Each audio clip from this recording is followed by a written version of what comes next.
Oh, I do want to add these few details that I thought of that I forgot when I made the lesson about how that place is made.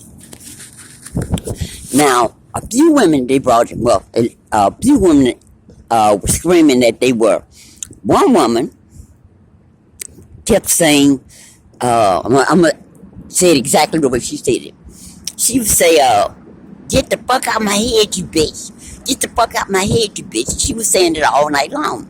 Get the fuck out my head, you bitch. Other women were screaming and talking about other things. And the problem I had got hoarse because I have a problem with seeing people abused. And I was calling these officers all kind of names. I'm telling you, I was cussing. I was calling them all kind of names and said, why are you doing this to these people? The woman that was saying, get the fuck out my head, you bitch. She was having, I put a video up about the demon that I seen in Chicago at the bus stop. How he was shaking and making all kind of grunty noise that he wasn't human. Well, she was going through the same thing. She was shaking. Her body was just moving erratically. And I hollered at the officers because even if she wasn't possessed, which I thought at the time looking at it, something was going on with her when she kept saying, get the fuck out my head, you bitch. And the way she was moving, even if it wasn't demon possession or whatever it was, it could have been a grand mal seizure. And I was telling my officers, why don't somebody help this woman? Because she's been going through this for hours. And I started cussing. I said, y'all just gonna let her go through that? Because if a person having that kind of seizure, they're supposed to take them to a hospital somewhere or do something to stop them seizures. Because even if it's a grand mal seizure, she get a bit of tongue, swallow the tongue, anything could happen. So once I got to cussing, another officer, two female officers, another officer came in and she said, oh, she'll be all right. And when she said that, the woman stopped the trembling. Then when she left, she went through all of that stuff again. And when she came, they were laughing. The officers were laughing. And I got really angry. When she said, well, she'll be all right. I said, well, how do you know that, Dr. Death? But she calmed down. But when the officer left again, she started having those seizures again, that reaction. And as I said, they were laughing. Now, another woman that he took out the cell, when they brought past my room, they had put some kind of bag over her head. And she was hollering that they were raping her with her clothes on. They were raping her with her clothes on. And the officers, they still right there. And that's about 8 of them. And they took some scissors and cut her, prison uniform off her. And she was saying then that it is against the federal law for any inmate to be in any institution without a uniform. And as I tell you, they take your uniform, you don't answer the question. They take your prison, that outfit they give you. So I guess she didn't answer any question, so they cut her clothes off and put her in another room. Now, the thing that this could not have been a real hospital because they don't even let you out. They come every day and want to take your vitals, your blood pressure, blood. But the thing is, they don't even let you out the room to do that. I've never seen a person. Now, I worked as a nurse today. You take your blood pressure. I've never seen a person do that behind a closed door. They wouldn't even go in the room. They wouldn't come in the rooms where we were. They had them women to stick their arm out that hole where they put your food in. And they would how could you take a person's blood pressure that's standing up, bent over in a cold cell with her one arm out of the hole? There's no way you can get an accurate blood pressure or anything like that. But they would not go in the rooms. They would not open the doors. They will only have them women stick their arms out for blood pressure, all kind of vitals. Now another thing that I don't understand what happened. It was like I said, they kept us isolated from each other, so we could look at all this big glass. They had glass everywhere, but no windows where you can see night or day, where you can see the outside. But I could see the ladies in the other cells, and but they wouldn't let us talk to each other. We couldn't communicate. They said they had recreation because when you in locked up, they have to give you at least 1 hour a day. Even in the hardest maximum security prison, you're supposed to be allowed to get 1 hour a day of recreation, of yard time. And they weren't doing that. So most of the time they kept telling me there was you can't go out. First they said the men were having their wreck, so the women couldn't go out. Then they would say, well, your turn is tomorrow. The women are tomorrow. Then when tomorrow came, they would say, well, we're not having it today. And then when they finally took me to rec, let me tell you what they did, how they rec was.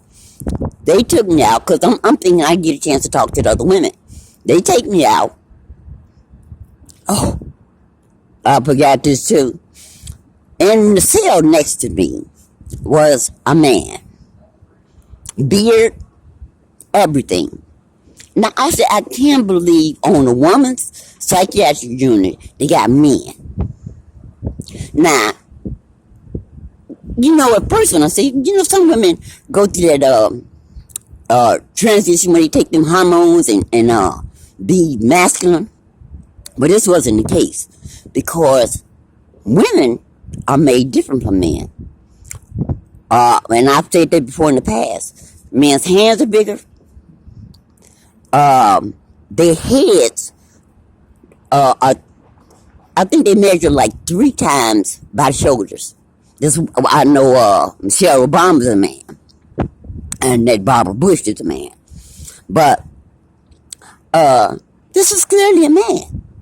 Now, what they tried to do when I realized it was a man, they tried to cover him up. The officers came, so when he went past me, I couldn't see him too good.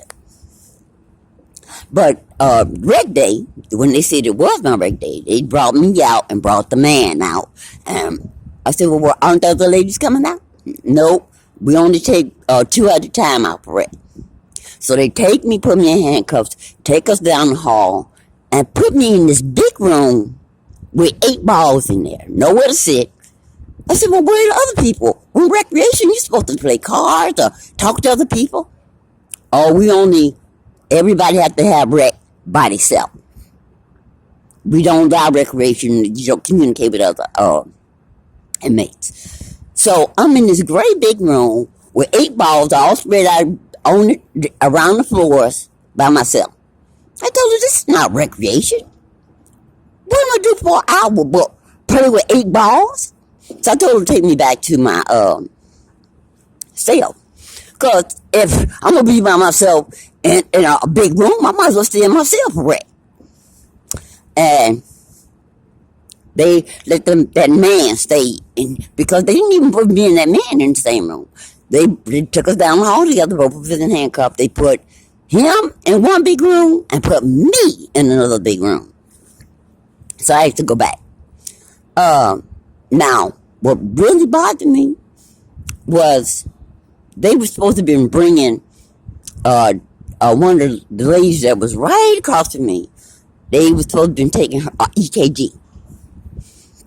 Now, here is 20 officers. Now, they're standing outside the room. They told her to lay down in the bed. They told her to get herself, lay down in the bed. So they didn't even go into the room until she had laid down. Here's maybe 20 to watch her. She's laying down. Get an EKG. Now, 7 officers went in the room.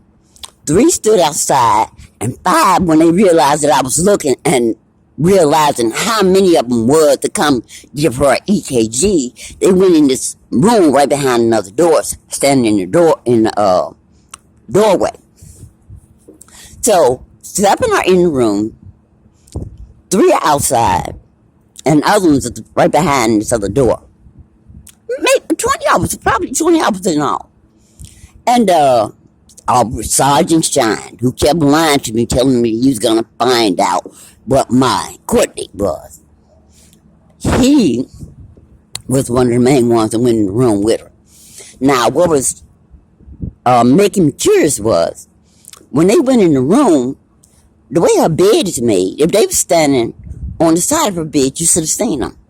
But they were off to the side. Let me see how many. 3 were, and so 4, Sergeant Shine, and 4 other officers were in a position on the side of her bed where you could not see what they were doing. Now, she's supposed to be getting the EKG, and this so-called thing is supposed to be a nurse.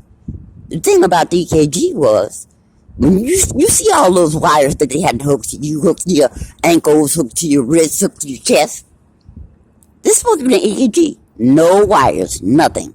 But she running paper off. It's supposed to be mounted in heart, but there's no wires hooked up to her.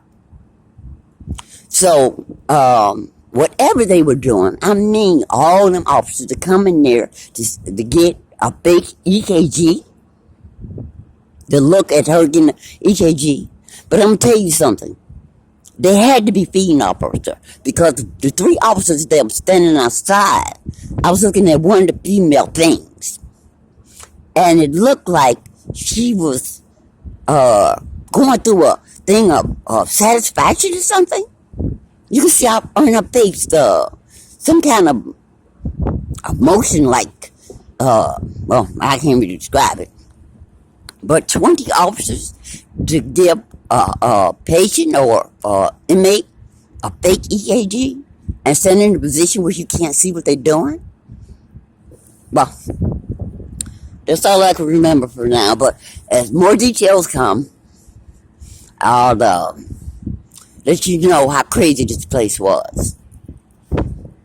But something is going on in that Dallas Correctional Center that is truly satanic. Oh, that's another thing. In the room my first room, there was writing on the wall. Somebody had been keeping, what you call it, a log, because he was right. I don't know who it was, since I said there was a man in the room next to me.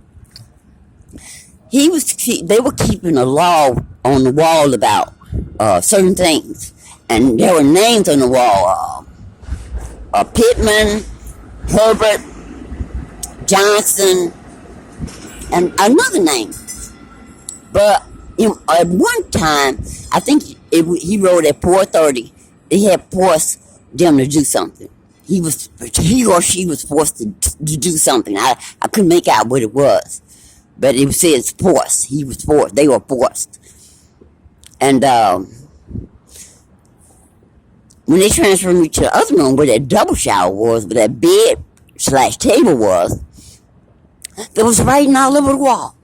There was an eye written on the wall, eye inside a pyramid. And also, on that whole side of the wall were the words, Satan is my master. Satan is my master. Now, it wasn't spelled like Satan. It was Satis or something like that. So I don't know. But with the eye, you can tell that it's supposed to be Satan is my master. So, I'm telling you, that place is truly evil.